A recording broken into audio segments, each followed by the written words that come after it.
Bismillahirrahmanirrahim. Assalamualaikum warahmatullahi wabarakatuh. Sahabat Superpedia yang dimuliakan Allah, semoga kita selalu dalam keadaan sehat walafiat. Amin. Alhamdulillah dan terima kasih kepada yang sudah like dan subscribe. Semoga selalu dalam lindungan Allah dan dipanjangkan keberkahan umurnya. Di video kali ini saya akan menceritakan kisah yang menginspirasi dari seorang gubernur yang mengalami perubahan besar. Setelah menunaikan ibadah haji dari puncak kekuasaan politik, kisah ini mengungkap perjalanan spiritual dan introspeksi mendalam yang mengubah pandangan hidupnya secara sosial maupun ekonomi. Melalui pengalaman gaib dan pengambilan keputusan yang berat, gubernur tersebut akhirnya bertobat. Sahabat Superpedia bercerita tentang transformasi dan kebijakan dalam menjalani kehidupan. Sebelum menyimak cerita ini, sempatkanlah menulis sholawat kepada baginda Nabi Muhammad SAW di kolom komentar sebagai tanda penghormatan kita kepada beliau. Allah Subhanahu wa Ta'ala berfirman dalam surat Al-Ahzab ayat 56, sesungguhnya Allah dan para malaikatnya bersolawat untuk Nabi. Wahai orang-orang yang beriman, bersolawatlah kamu untuk Nabi dan ucapkanlah salam dengan penuh penghormatan kepadanya. Mohon sahabat seiman semuanya untuk mendengarkan video ini sampai akhir agar tidak terjadi kekeliruan dan kesalahan. Nama-nama dalam tokoh ini saya samarkan di sebuah negeri yang damai dan subur, yang mana seluruh semesta maya pada mengenalnya dengan nama negeri Konoha. Terdapat seorang gubernur baru. Sasuke adalah sosok pemimpin yang baru saja dilantik dan membawa angin segar bagi wilayah yang dipimpinnya. Ketika Sasuke mulai menjalankan tugasnya, Provinsi Konoha Timur sedang berada dalam kondisi yang memprihatinkan. Berbanding terbalik dengan Konoha Barat Daya, Konoha Barat Laut, dan Konoha Kiri Atas. Gubernur sebelumnya setelah membuat banyak kebijakan yang mengekang pertumbuhan ekonomi, banyak izin usaha yang bertahan dan pabrik-pabrik yang seharusnya menjadi nadi ekonomi daerah satu persatu tutup dan terbengkalai. Akibatnya masyarakat mengalami kesulitan ekonomi. Pengangguran merajalela dan kemiskinan pun menjadi pandangan sehari-hari. Namun, hanya dalam beberapa bulan pertama kepemimpinan Gubernur Sasuke merubah yang signifikan mulai terlihat. Sasuke dengan kecemerlangan dan ketegasan yang dimilikinya mulai membuka kembali pintu-pintu usaha yang telah lama terkunci. Ia mengundang para pengusaha baik lokal maupun dari luar daerah untuk berinvestasi dan mendirikan usaha di Konoha Timur. Sasuke tidak hanya membuka pintu perizinan, tetapi juga memberi dukungan penuh kepada para pengusaha. Ia menyediakan berbagai insentif dan kemudahan sehingga banyak perusahaan baru bermunculan. Pabrik-pabrik yang sebelumnya sunyi dan terbengkalai kini kembali beroperasi, menggeliatkan perekonomian daerah. Lahan-lahan yang sebelumnya kosong dan tidak terpakai kini dipenuhi oleh aktivitas industri yang sibuk dan produktif. Perubahan ini membawa kebahagiaan dan harapan baru bagi masyarakat Konoha Timur. Lapangan kerja yang semakin banyak tersedia mengurangi angka pengangguran secara signifikan. Pendapatan masyarakat meningkat dan kehidupan mereka pun menjadi lebih baik. Konoha Timur yang sebelumnya stagnan kini mulai berkembang pesat dan menjadi pusat ekonomi yang menjanjikan. Setelah beberapa waktu memimpin dengan penuh dedikasi dan berhasil mengubah pemandangan ekonomi di Konoha Timur, Sasuke memutuskan untuk melakukan perjalanan spiritual yang mendalam, menunaikan ibadah haji.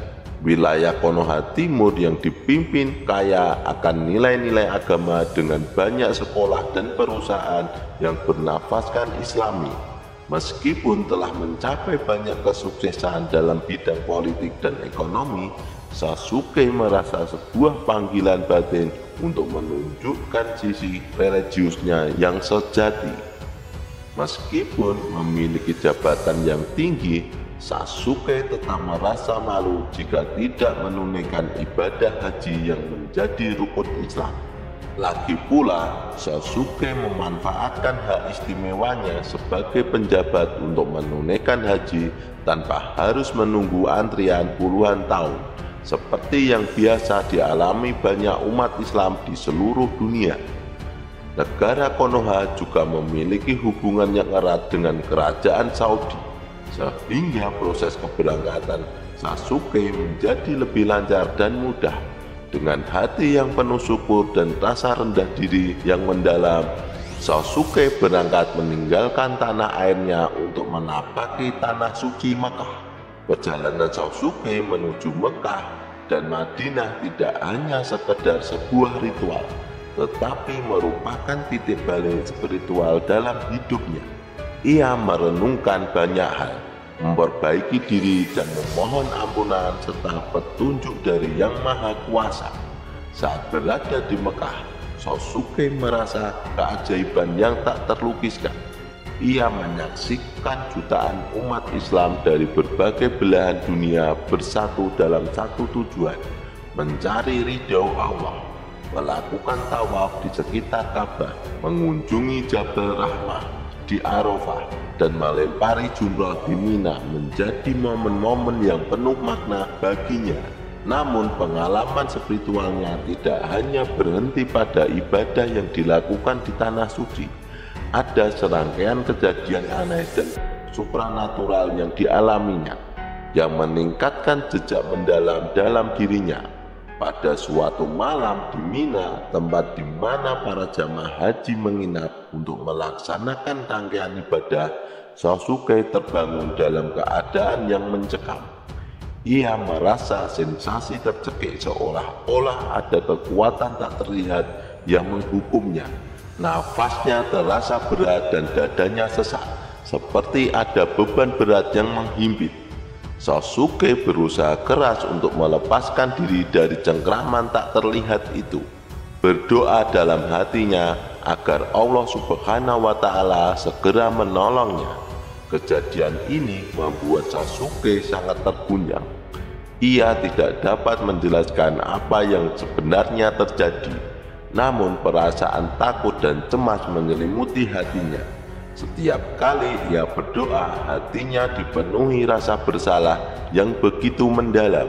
Ia merasakan dosa-dosa dan kejahatan yang pernah ia lakukan selama ini diungkapkan satu persatu di hadapannya. Seolah-olah Allah Subhanahu wa Ta'ala menunjukkan semua kesalahannya yang pernah ia perbuat. Pengalaman ini begitu menggetarkan hati Sasuke. Ia merasa seolah-olah ditelanjangi di hadapan Allah. Tak ada yang bisa disembunyikan. Setiap doa yang diucapkannya, setiap permohonan ampun yang dilontarkan, disertai dengan linangan air mata dan perasaan hina di hadapan Sang Pencipta.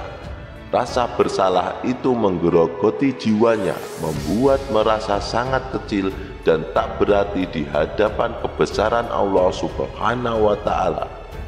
Setelah sadar, Sasuke berusaha keras untuk mencari makna di balik pengalaman gaib ini. Ia bertanya-tanya, apakah ini adalah cara Allah Subhanahu wa Ta'ala menunjukkan kasih sayangnya, mengingatkan dirinya untuk bertobat dan memperbaiki diri, atau mungkin ini adalah hukuman atas dosa-dosa yang telah ia perbuat, sebuah peringatan agar ia tidak terlena dengan kekuasaan dan kekayaan duniawi. Malam-malam di Tanah Suci menjadi waktu yang penuh renungan bagi Sosuke. Ia terus memohon ampunan dan berjanji untuk menjadi pribadi yang lebih baik. Setiap sujud yang dilakukan, setiap zikir yang dilantunkan, menjadi pengingat akan kelemahan dirinya dan kebesaran Allah Subhanahu wa Ta'ala. Pengalaman supranatural ini mengguncang iman Sosuke, namun juga menjadi titik balik yang memperkuat keyakinannya untuk menjalani hidup dengan lebih lurus dan ikhlas. Setelah mengalami pengalaman spiritual yang mendalam di Tanah Suci Mekah dan Madinah, Sosuke kembali ke Konoha Timur dengan hati yang penuh ketenangan dan keputusan yang lebih bijak. Pengalaman supranatural yang dialaminya di Tanah Suci membuat sadar akan banyak hal, termasuk kesalahannya dalam kebijakan ekonomi yang telah ia terapkan. Sosuke mulai merenungkan kembali keputusannya untuk memberikan izin usaha secara besar-besaran dan membuka kembali pabrik-pabrik yang terbengkalai. Awalnya keputusan ini dipandang sebagai langkah positif untuk menghidupkan kembali perekonomian daerah yang terpuruk. Namun dengan pemahaman yang lebih dalam setelah haji, Sosuke menyadari bahwa proses perizinan tersebut tidaklah transparan. Manipulasi peraturan daerah dan penerimaan gratifikasi dari para pengusaha telah merusak integritas dan keadilan dalam memberi izin usaha. Pembangunan yang pesat setelah kebijakan tersebut tidak hanya merusak lingkungan, tetapi juga merugikan masyarakat lokal. Banyak dari mereka kehilangan lahan pertanian dan mata pencaharian tradisional mereka. Pabrik-pabrik yang dibuka kembali seringkali tidak memberi manfaat yang signifikan bagi masyarakat sekitar, melainkan hanya menguntungkan segelintir orang dan merusak kebersihan lingkungan dengan limbah yang sulit dikelola dengan baik. Kesadaran ini membuat Sosuke merasa sangat menyesal. Ia menyadari bahwa sebagai seorang pemimpin, tugasnya seharusnya tidak hanya memperhatikan pertumbuhan ekonomi, tetapi juga kesejahteraan dan keadilan bagi semua rakyatnya, terutama memahami apa yang membuat warganya bahagia. Ia bertekad untuk memperbaiki kesalahannya dan mengembalikan keadilan kepada masyarakat yang telah dirugikan. Dengan langkah-langkah yang tegas, Sosuke mulai merevisi kebijakan ekonomi dan perizinan usaha. Ia memastikan bahwa setiap keputusan yang diambil adalah untuk kepentingan seluruh masyarakat, bukan untuk keuntungan pribadi atau kelompok kecil. Sosuke juga mengambil langkah-langkah untuk memulihkan lingkungan yang telah rusak akibat pembangunan yang tidak terkontrol. Setelah kembali dari Tanah Suci yang mengubah hidupnya, Sosuke mengambil keputusan yang sangat berat. Ia merasa bahwa kekayaan yang telah ia nikmati selama ini hasil dari manipulasi perizinan dan gratifikasi adalah tidak sah di hadapan Allah Subhanahu wa Ta'ala. Hatinya terusik oleh rasa bersalah yang begitu mendalam. Dengan hati yang berat, Sosuke memutuskan untuk mengembalikan semua harta yang ia peroleh dengan cara yang tidak benar. Ia yakin bahwa hanya dengan membersihkan dirinya dari dosa-dosa yang telah ia perbuat, ia dapat mendapatkan ketenangan jiwa dan keberkahan hidup. Proses ini tidaklah mudah, namun Sosuke meyakini bahwa inilah yang harus dilakukannya sebagai seorang hamba yang bertanggung jawab. Selain itu, Sosuke membuat keputusan yang lebih radikal lagi. Ia memutuskan untuk mengundurkan diri dari jabatannya sebagai gubernur. Dalam kehidupannya yang penuh dengan dilema dan godaan, Sosuke menyadari bahwa posisi dan kekuasaan dapat menggoda seseorang untuk melakukan hal-hal yang tidak sesuai dengan nilai-nilai agama dan moral. Meskipun ia memiliki keinginan besar untuk memajukan daerahnya dan melihat kemajuan ekonomi, Ia tidak bisa lagi mengabaikan prinsip-prinsip keadilan dan kejujuran. Keputusan ini bukanlah tindakan pengecut atau mundur dari tanggung jawab. Bagi Sasuke, ini adalah langkah yang paling mulia dan jujur.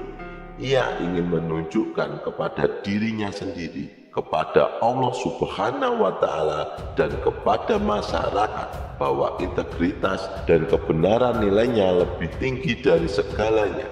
Ia siap menerima konsekuensi atas tindakannya karena keyakinannya bahwa hidup yang benar di dunia ini akan memberikan pahala yang lebih besar di akhirat. Setelah mengambil keputusan untuk meninggalkan jabatannya sebagai gubernur dan mengembalikan segala harta yang tidak sah, Sasuke memilih hidup yang sederhana dan bermakna. Ia menemukan kedamaian di antara padang rumput tanpa batas, menjauh dari hingar-bingar politik dan godaan dunia. Sasuke kini menjalani hidup sebagai seorang penggembala sapi dan kambing. Setiap hari ia mencari rumput hijau untuk ternaknya, menikmati ketenangan di tengah alam yang sunyi dan indah. Dalam kesederhanaan ini ia merasa kebahagiaan yang sesungguhnya, jauh dari kekhawatiran dan beban yang pernah melandanya saat berada dalam dunia politik.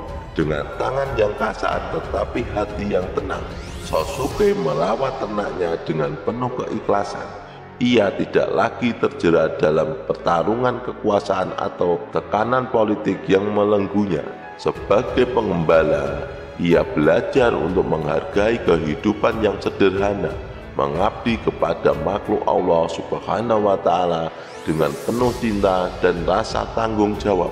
Kisah kali ini kami rangkum dari sumber media, jadi kebenarannya belum pasti. Nama-nama tokoh ini saya samarkan dan saya edit sedikit biar lebih menarik ceritanya. Mohon maaf apabila ada kekeliruan yang terdapat dalam kisah ini, karena maksud dari video kali ini adalah agar kita dapat mengambil hikmah atau pelajaran penting dan senantiasa terjaga dari maya bahaya dan kekufuran. Semoga kisah ini bermanfaat. Yang benar datangnya dari Allah Subhanahu wa Ta'ala, kekurangan dan kesalahan datangnya dari saya pribadi sebagai manusia biasa. Sampai jumpa di kisah selanjutnya. Saya akhiri. Wassalamualaikum warahmatullahi wabarakatuh.